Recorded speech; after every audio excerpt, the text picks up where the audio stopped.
#1. Miss any part of the show? Every moment of every show is available in podcast form by searching Hans and Scotty on your favorite podcasting platform or online at KSLSports.com. This is Hans Olsen and Scotty G on 97.5, the KSL Sports Zone.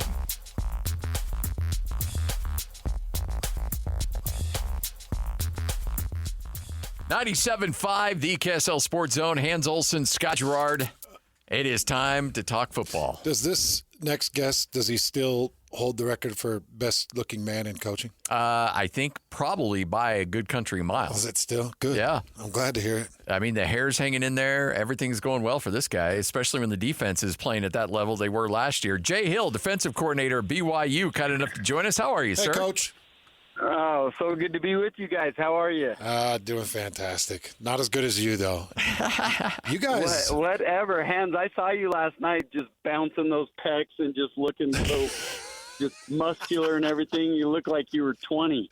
Yeah, you saw my wife over in the corner. She keeps me whipped into shape, man. And, yes, she does. She is by far your better half. I would say Amanda and Sarah come from the same cloth. Like I know when the whole thing went down with the old ticker, Coach, I know Sarah didn't let you out of her sight. She kept you close. Well, you know what, and I'm grateful for that because she really did. Those first couple games after were just crazy, and I'm grateful she was by my side. So that was good. Do you, I don't know, maybe this is too personal, but do you attack things differently now? Do you approach coaching differently since going through something like that? I think you got to be smart, but I don't want to live my life in fear, and that's just not who I am. So I think attack is the right word. I still try to attack, and I'm trying to stay in shape, and I'm trying to do things right, but I don't want to live in fear of just I just don't want to live my life like that. So we're still attacking. We're still having fun. It was the weirdest thing because I felt good leading up to it. And other than just those couple scary moments, I felt good after. It's such a weird deal. So, Jay, if I were to put some truth serum in you, and I mean, just in a very clear moment of truth, could you tell me honestly that you saw Isaiah Glasker and Jack Kelly doing what they did, which is just own the nation defensively last year? I mean, two of the best linebacker performances I've seen from the state of Utah in a given year. Well, I knew they had the potential to do that. And I think the crazy thing about those two is they're just scratching the surface. I'll bet you they have way better years this year than last year. I'm touting them as two of the top in the country. I really believe that. And then you throw Harrison Taggart in the mix and some of those other guys that are in the room. I just think Coach N has done a phenomenal job with those guys, and I can't wait to watch them play. It was so fun last year. I think it's going to be even way better this year. I was watching the game against Houston, and that quarterback who came in, who was just an athletic freak, came around the edge, and to see Jack Kelly look like he got shot out of a gun, just tackle him and chase him down for little or no gain. I know Hans is really busy in the middle of the broadcast. I still texted Hans in the middle of the broadcast. I'm like, what was that? And I think that just showed you the athleticism that he brought to the table. And after that, he was one of the biggest stories of the year for you guys. Well, just his burst is different, and all the NFL scouts say the same thing. Like, he just bursts different than the other guys. He had one in the SMU game against Jennings, who everyone said, he's one of the most athletic quarterbacks in the country. What I was – did I say Houston? I meant SMU. That's the game I was talking about, yeah. So he had one in the Houston game the exact same way. Both games that were like, whoa, against super athletic quarterbacks that had made other people look dumb, and it was impressive what he did. What are Jack Kelly and Glasker like away from the football field? What kind of guys are they? Oh, you would love them. They're fun. They're great teammates. They're confident, but not cocky to the point where people don't want to be around them. They believe in themselves, and they carry themselves with that extreme confidence you have to be great. But they're fun too, and you can laugh and joke with them. And that's one thing I'm grateful for with Kalani is that the guys love playing for him, and he keeps it fun. He keeps it exciting, and their personalities are able to come out. I just think that that's such a critical part with those two guys is you see their personalities regularly. You've been doing this for a minute. You know, last year, going into last season, you probably had to take a different approach from a psychological standpoint in getting their confidence up. Now, do you, after the year they had last year on the defensive side, do you come with maybe a more critical approach to try to, you know, keep them in line and not let those heads get too big? Well, I don't like changing that too much. I try to be who I am always, and if they need their butts kicked, then I'm not scared to do it. And if they need to be praised, then we praise them. It's a fine line to keep them super confident and believing, but not to the point where they start believing they've arrived. And so anyway, bottom line, I don't think I changed too much. I think we're in a similar format all the time.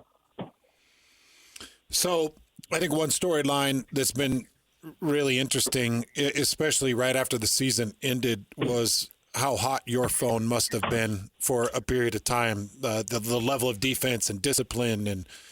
And obviously your experience as a head coach, that phone line had to have been really hot. I'm curious, Coach, what were the main 2, 3, 4 things that made you hang up and say, I'm good where I'm at? Well, I like the BYU program, what it represents first and foremost. I think that was a strong pull for me to stick around. Working for Coach Kalani is it's as good as it could be. I like the other assistant coaches we have. I just love our defensive staff and how we work together and who they are. And I know we can continue to be super successful with those guys. So that was a critical part. I love the offensive staff right now. I think Coach Roderick and Coach Fessy do a great job at just leading that group. It all came into it. The players, I knew Jack Kelly and Glasker and those guys were coming back. So I think we got pieces to be really good next year. I think the future of BYU is really, really bright. And so all those things combined, I like the situation we're in, and I just think we're heading down really good years in the future for BYU football. Hans, let's be honest, he didn't want to deal with obnoxious play-by-play guys that may be at other universities. You know, let's. No, so those were some of the strengths of other places. I don't know. No, I just, it wasn't the right time, and you guys know I'm not just in it to bounce all over, and never have been. Family always is the number one consideration and thing that I take seriously. So that and everything else coupled with such an unbelievable spot we're in, I think that's the best way to answer that. Well, I had an opportunity to get out to some spring practices, quite a few of them, and get my eyes on just a couple of different players. And I got to just really paint this clear for BYU fans. A D tackle like Keanu Tanavasa just doesn't come around a lot. And his style of play, but also his personality. And I got to imagine, Coach, that Keanu Tanavasa, not only is he coming in and playing some good football for you, but he's a culture guy, is he not? Oh, phenomenal leader, phenomenal person. Just I can't say enough about him and what I love coaching him. That's the other thing is people talk about like coach killers and then they're hard to coach and they cost you your jobs and all that. He's the exact flip of that. Like if you paint the picture of a guy you most want to coach, it's him. He loves the game. He gives you everything he's got. He's a great leader. You can trust him on and off the field. There's just so many things he gives that he's exactly what you want to coach. The dumb question of the interviews here, how do you try to replace a guy like Jacob Robinson and what he meant to this team? And I got to imagine those aren't easy shoes to fill. No, because he's one of those guys I trusted. Like if he was supposed to be in the deep third, he was in the deep third. If I needed him to make a tackle in the flat, he was he was going to be there. If you watched him play in that game against Colorado, the bigger the game and the better the player he was playing against, the better he played. And so you match him up with Travis Hunter, and he looks like an absolute stud. And you can't overstate how important he was to us, and that's college football. You know, the year before we had to replace Eddie Heckard. Now we got to replace Jacob Robinson, and we got to replace a Tyler Batty, and we've got some huge shoes to fill. But we added Keanu Tonavasa, and we've done some things that help us. We got Jack Kelly and Glasgow back, and Maury Bamba back, and we have a lot of pieces back. But we got to have people step up too, and that's just part of college football. I've watched a lot of football. I've studied a lot of football, and I've played a lot of football, and I can see the way games play out. And sometimes games play out where personnel is just better, and sometimes games play out where the scheme is complete insanity. And that Alamo Bowl might have been one of my favorite games, not only that I've called, but that I've watched, because what you did to that offense and a Heisman Trophy winner and what looks to be a first-round draft pick and a quarterback was nothing short of impressive, Coach. Talk about that game plan. Just you guys sitting down. Were you laughing with each other and saying, "Oh, we got this"? How confident were you with the plan that you went in with? Well, so here's the crazy thing is I've mentioned our staff, and I think we got really, really smart coaches on our side of the ball. And the plan that we came up with, I loved going into it. But the thing that made me confident and almost giggle going into the game was the way we practiced. I don't know if I've ever seen a bowl preparation go the way that one did, and to see guys so on it in practice every day. And a good example of that, I called 13 different defenses in the first 15 plays of that game. Mm-hmm. Wow. And Scotty, it was incredible what he did. And they were executing at such a high level in practice that it gave me the confidence to do that. Most people would say that's stupid. That's not good coaching. You should never do that. But my whole thing is I was going to do everything we could early to try to confuse Shadur because he was such a great player. And the way that guys executed and allowed me to do what I wanted to do was huge. So all credit goes to the players and the assistant coaches for being ready for that. I know sometimes we as coaches get way more credit than we deserve. But the players just had me giddy going into that game because of how they had approached the bowl preparation. I look at that game, and I think that game had to have vaulted Tyler Batty up at least a round, if not two. Just the way he played in that game, physical, contained, aware, showed his speed in open field on chase downs. I feel like Tyler Batty got himself an extra round in the draft off that thing, Coach. You know, sometimes you see guys plateau. They get they have really good sophomore years, maybe junior years, and then they kind of plateau, and I don't know that they're much better as seniors than they were as juniors or sophomores. But Batty just got better and better and better, and I got to give him so much credit. He bought into me and our coaching staff and what I was asking him to do because it was different. It wasn't necessarily what he'd been coached previously to do. And he just did everything I asked him to do. And because of it, man, he's going to be a steal for someone. I know he's moved up in the draft and all that stuff. And he's going to be an absolute steal for someone. And when he gets there, they're going to be elated with who he is as a player because he's more physical and more dominant than I think they even know what they're getting. I can't wait to watch his career because I think he's going to really be a great player. So there's a lot of national attention surrounding BYU right now with the basketball team and what you guys did from football standpoint with that signature win over Colorado. BYU is insanely relevant right now in the world of college athletics. Are you seeing that translate into the conversations you're able to have with recruits that maybe you don't get in those living rooms a couple of years ago?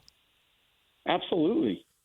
Yeah, I mean, we have a fan base where every game we go to is like we have a huge crowd.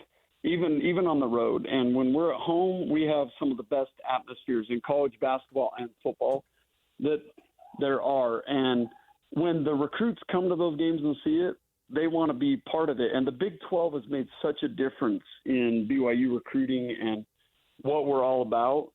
I just think we're on such a good trajectory. And right now in the world of NIL and revenue share, we've got supporters that want to be successful, and we've got players that want to be at BYU, and we got coaches that want to be at BYU. That's kind of why I said earlier the upward trend of where I think we're heading is in a great spot. Now, if we start pounding our chest and believing all the hype and all that crap, then you'll be humbled quickly. So we got to stay humble, just keep doing what's got us to this point. And then we have a huge step to take forward still. Like, we are far from arrived. We got to get way better. Our goal was not just to go to a bowl game. Our goal is much bigger than that. We want to win Big 12 championships, and we want to play in the college football playoffs. And so to do that, we got to continue to elevate our expectation and execution. I do want to know, how was it through spring trying to defend against Keelan Marion, JoJo Phillips, Parker Kingston, Chase Roberts? I mean, I feel like Fessy's got his handful over on the wide receiver side of things, Coach. Well, I think Fessy Satake is the best receiver coach in the country. If you just look at what he did with Puka Nacua and some of the other guys that have come through BYU, and when I had him up at Weber State, and he was such a key component to Rashid Shaheed and him making the Pro Bowl 2 years ago. I mean, Fessy was the only coach in the country that had 2 Pro Bowl wide receivers 2 years ago, and one from Weber State, one from BYU. I mean, you just can't say how important he is to those guys' development. And then he's done a great job recruiting. He's got a great room. I love Keelan Marion. He was a first-team All-American last year, kick returner. I can't wait till people get to see him in the receiver role even more. He reminds me so much of Rashid because everyone saw him as a returner. He's a polished wideout. And then JoJo Phillips, Chase Roberts, obviously is one of the best in the country, in my opinion. All he does is get open and catch balls. Mm-hmm. So I can't wait to see those guys in person in the fall when they're all together. We didn't have them all together very often this spring, but when we do, I think that's a very elite group. And like I say, Fessy does a great job with that group, and A-Rod getting those guys the ball. So I'm a little curious, and one of the reasons I ask you this is because you've been so transparent throughout the years, either at Utah or at Weber and now at BYU, about the recruiting process. How often do you have an interaction with a kid and the money's the first thing that comes up? And is that a red flag for you? Like, how do you walk this line because it's a real thing, and kids should be able to make a little bit of money off their name and should be able to be taking advantage of some of these opportunities, but you don't want it to be the be-all of all existence. How, as a recruiter, do you address that with kids? Well, so we understand that money is part of it, and we want these players compensated. So I think that's what everyone's got to understand is we as coaches want the players taken care of. We want them compensated. What I don't want every conversation to end with or start with money. There's more important things to me than just money. I want to see these guys educated to the point that when they have money, they know what to do with it, and they're going to have money for a long time. I want to see them do good with their money. And I just think there's so much more to what we can offer, especially at BYU, than just money. It's about the culture. It's about what you're learning on how to be successful in life. It's about the education you're going to get. It's about the teammates you're going to play with. And if it's only about money, I don't want those guys. Because most of the time when it's just about that, those guys don't get to the NFL. The ones that get to the NFL and play at a high level do it because they love the game and they love the competition and they love their teammates. And there's some outliers on both sides of what I'm talking about, but I just don't want to coach guys that all they care about is the money. And quite frankly, here's something to all recruits. I don't want my first contact with the recruit to be through his agent. Like, that's not what I'm in this for. I'm in here to build relationships, to build young men, to make them better than when we first got them. And if they make a lot of money in the process, heck yeah, that's what we want for them. Love it. Coach, appreciate your time. Always good catching up with you. And congratulations on the season last year. And I know it's all about what have you done for me lately. So keep it rolling this year. Should be a lot of fun. You guys are awesome as always. Thank you. Thanks, Coach. There he is, one of the best dudes on the planet, Jay Hill, defensive coordinator at BYU. If you missed that, you're going to want to go back and listen to it. A lot of transparency there. Yeah. From fielding offers and staying at BYU to housing and recruiting and the defensive scheme. I'd heard the number, like, off the record, 13 different play calls in the first 15 defensive plays against Colorado, but it was off the record. I wasn't sure if he would bring that up or if he had said that on the record before, but I was in the booth and I'm calling this game and I'm watching the defense. And when he's talking about 13 different plays, I'm talking about full formations. Now, he was running some similarities of a three-man front, but they were stemming into four-mans. They were stemming down. Tyler Batty would stem into a three technique. They'd walk up jack.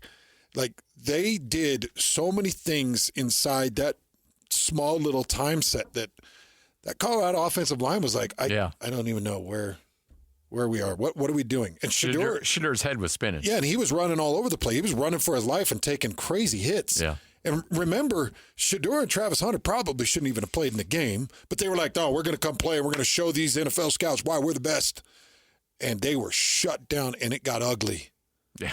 And it was so much. I just sat there and I laughed in the booth. I was like, Jay Hill, Gary Anderson, that crew, that crew just got them. And it was, like I said, I know when a game is being taken over by talent. And then I know when a game is being taken over with confusing the offense or confusing the passer or confusing receiver routes and forcing them to second guess what they're trying to do to you because they're like, what's coming? And Jay had those dudes in a spin cycle. It was masterful the way he called that game. 97.5, the KSL Sports Zone. The wheel is loaded, and it's time to talk some sports. This is Sports Roulette with Hans and Scotty on 97.5, the KSL Sports Zone. Hans and Scotty, 97.5, the KSL Sports Zone. Time for another edition of Sports Roulette. We take some of the big storylines, we put it on a roulette wheel, we spin it, and wherever that little ball lands is what we end up talking about. A lot of people think that this is... that this is manufactured in some way, shape, or form. But no, much like the NBA draft lottery, nothing is predetermined. Man. Did that give you any hope at all, though? No. I still think it's rigged. I think it's as dirty as a Russian presidential election. Like, I think there's no way. That bad. No, I don't know. I don't know. Shady. I have a hard time. There's just too many weird things that happen in those things. Hey, can we talk about this new form of racing? Because this is actually a real thing that they're doing. Donors training hard. Yeah. Oh. Yeah. Oh. I did not see the first line. Okay. Yeah. This is a new form of racing. And no. Yeah, they're actually racing. No. Yep. Are you serious? Yep. To see who's the fastest swimmer. Yeah. This is an actual thing. Like, it's a real competition. So then they do a DNA test afterwards? Yep. And yeah. It's a real deal. This thing's hitting pretty big right now. It's a form of sport. So you're just really young. Are there gambling odds on this thing too? Really young to participate. I'm sure there's going to be, yeah, as we get to know the players. Wow, it's crazy. Our world is wild, man. All right, let's get to it. Lloyd, spin that wheel.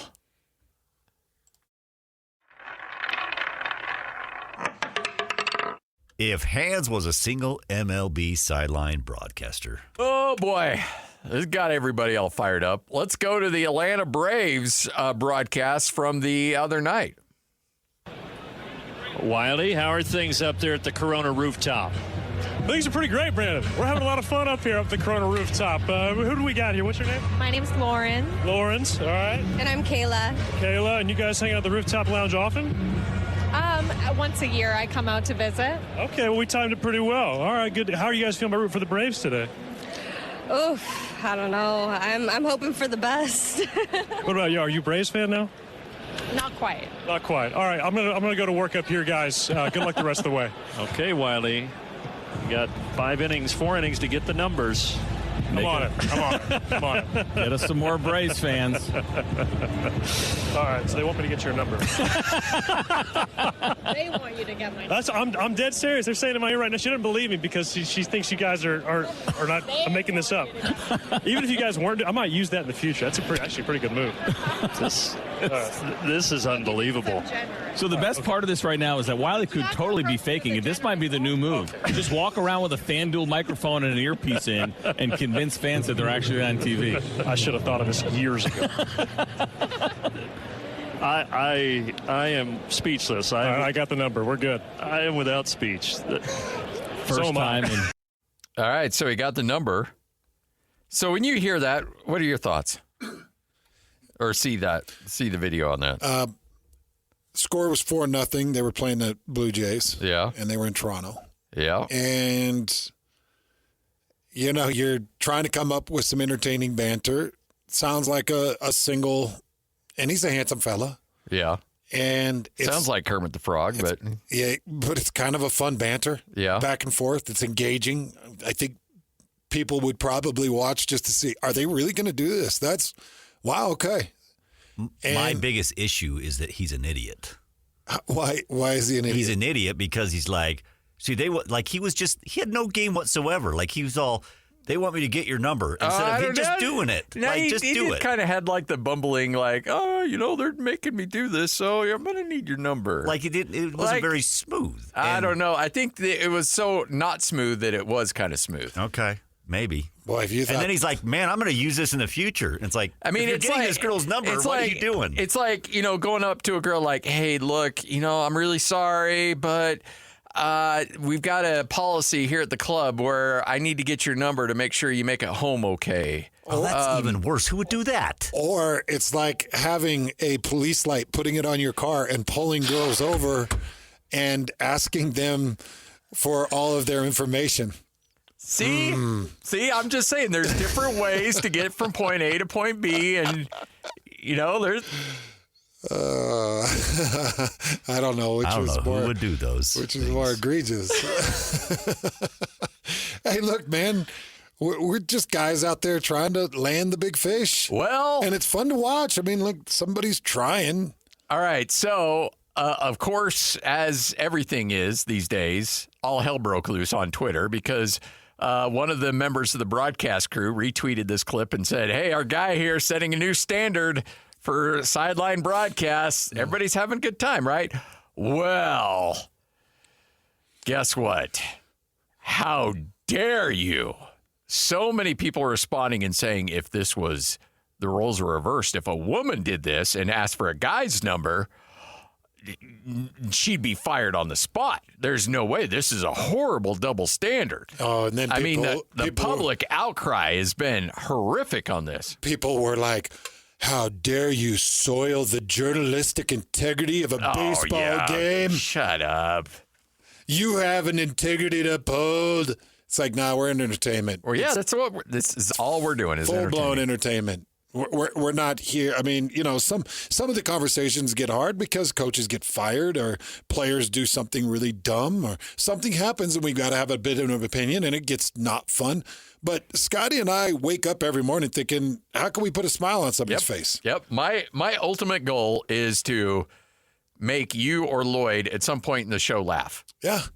I know. That's because I know if you guys are laughing, then our listeners are going to be laughing. That's the whole point of sports, bud.